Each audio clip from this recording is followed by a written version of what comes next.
आम मोमिननि जी ज़िंदगी, जेके मोमिन आम ज़िंदगी में आहिनि, उन्हनि जो जेको खिलणु आहे उहो रूहानी हाल जे बाक़ी बचियल सुकर मजज़ूबी कैफ़ियत जो नतीजो आहे।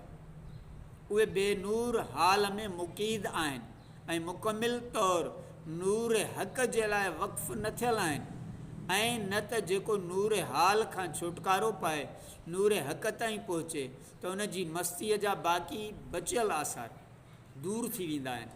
ऐं आम मोमिननि जी जीअं अल्लाह जे बाननि जे मक़ाम ते अची वेंदो आहे, ऐं उन्हनि जी जीअं निमाज़, रोज़े ऐं नेकीअ जे मुख़्तलिफ़ ऐं मामूली कमनि जे ज़रिए उन्हनि खे क़ुर्ब ख़ुदावंदी हासिलु थींदो आहे, एसि ताईं जो हू रस्ते तां भितर बि खणंदा आहिनि। ऐं इहो आम मोमिननि वांगुरु कावड़ न कंदो आहे।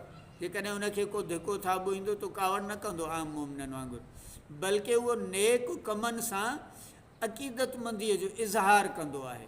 इहा आहे आम मोमिननि जी ज़िंदगी।